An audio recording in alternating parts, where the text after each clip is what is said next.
Bonjour Stéphane Ravier. Bonjour Apolline de Malherbe. Vous êtes sénateur des Bouches-du-Rhône, vous êtes soutien d'Éric Zemmour. En fait, vous étiez du côté de Marine Le Pen et puis vous avez fait un choix. Vous êtes parti chez Éric Zemmour, mauvaise pioche. Pas du tout. Moi, je suis parti par conviction et pas par pari ou je ne sais quel calcul.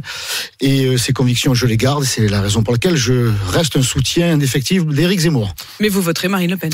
Je voterai Marine Le Pen sans hésitation. Bien sûr, 5 ans de macronisme de plus, ce serait 5 ans de macronisme de trop. Donc sans hésitation, Marine Le Pen dans 15 jours. Elle vous regarde quand même comme des traîtres. Est-ce que vous pourriez vous réconcilier? C'est une question qu'il faut poser à Marine Le Pen.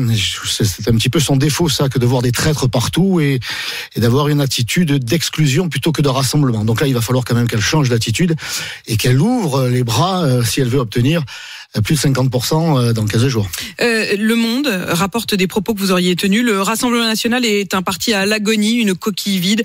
Cette élection, pour nous, c'est un point de départ. Nous, c'est un berceau. Elle, c'est un tombeau. Non, je crois avoir parlé de la candidature de Valérie Pécresse. Effectivement, les Français ont signé un acte de décès pour la droite et un extrait de naissance pour Reconquête. Alors c'est un beau bébé. Ça vous arrange de dire que c'était à propos de Valérie Pécresse? Non, si j'avais dit ça du Rassemblement national, je l'assumerais. Mais j'assume la première partie. La première partie, effectivement, tout repose sur la candidature de Marine Le Pen. J'ai un très grand respect pour les militants qui sont au Rassemblement national, mais ils sont de moins en moins nombreux, c'est le cas de le dire.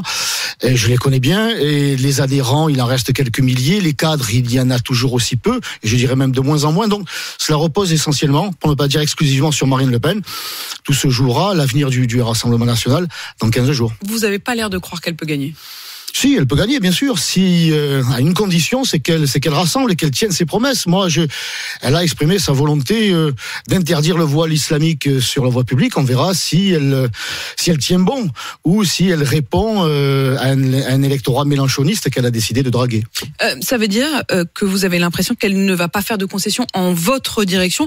Est-ce que vous allez tenter de vous mettre autour de la table, de vous mettre d'accord, par exemple, sur une majorité à construire, sur des élections législative? Est-ce que c'est possible de discuter autour de la table ou est-ce que vous le souhaitez? Est-ce qu'elle le souhaite?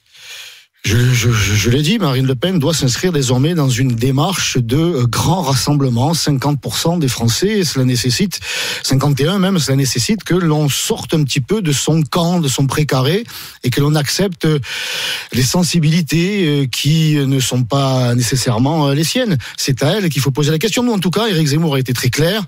Non seulement pas une voix pour Emmanuel Macron, mais toutes les voix pour Marine Le Pen. À elle, de saisir cette main tendue. Je poserai évidemment la question tout à l'heure aussi à Robert Ménard, qui est l'un de ses soutiens, qui lui avait hésité, comme vous, on le sentait bien, ami aussi avec Éric Zemmour ou Marion Maréchal, mais qui avait fait le choix de rester du côté de Marine Le Pen. Stéphane Ravier, 7% pour Éric Zemmour, alors que jusqu'au bout, il a dit il y a un vote caché. Il n'y avait pas de vote caché. Il y avait une forme d'amertume quand même dans son discours hier, on le sentait bien, sur les raisons de ce score décevant pour lui. Il considère aussi que c'est le contexte, c'est le traitement médiatique. Est-ce que c'est pas un peu facile d'aller toujours chercher des coupables qui ne seraient pas lui-même? Mais peut-être avons-nous commis quelques erreurs. Il n'y a qu'au Rassemblement national que l'on considère que c'est toujours la faute des autres. C'est aussi pour ça que j'ai quitté ce mouvement dans le déni. Mais il faut quand même bien reconnaître que cette campagne a été une non-campagne. Nous avons eu un candidat qui voulait faire campagne, qui a fait campagne dans une non-campagne. Les deux candidats qui se sont qualifiés, ce sont ceux qui n'ont pas fait campagne. Je dirais presque qu'ils se sont un petit peu planqués, quoi.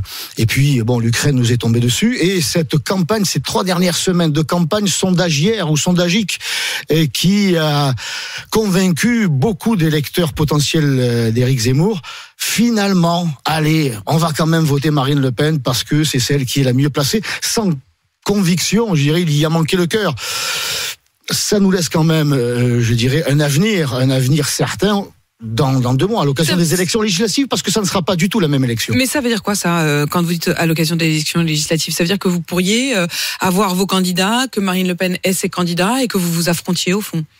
Nous verrons encore une fois ce que Marine Le Pen décidera. Si elle a décidé de faire cavalier seul, de vouloir tout écraser, tout emporter, tout mépriser, dans l'intérêt des Français, dans l'intérêt de la France, il serait souhaitable qu'elle ouvre son horizon, qu'elle aille au-delà de son parti, de son propre camp, qui est en réalité très fragile. Stéphane Ravier, ça veut dire que quand on vous écoute, c'est vraiment elle qui a les cartes en main. En fait, vous êtes prêts, vous, à ce rassemblement, à cette union, mais vous avez l'air de dire que c'est une attitude impossible derrière les mots de rassemblement de Marine Le Pen hier. Vous n'y croyez pas. Malgré les attaques de Marine Le Pen en direction d'Éric Zemmour durant cette campagne, qui a consisté à se calquer. Il y a eu beaucoup d'attaques d'Éric Zemmour sur Marine Le Pen aussi. Sur la technique de diabolisation, Malgré cela, Éric Zemmour a fait preuve d'une hauteur d'esprit. La France, rien n'est plus important que la France, et a donc annoncé toutes les voix pour Marine Le Pen. Stéphane Ravier. À elle de répondre à cet appel, y compris pour les élections législatives. Merci d'avoir répondu à mes questions ce matin. Je rappelle que vous êtes sénateur des Bouches-du-Rhône, soutien d'Éric Zemmour.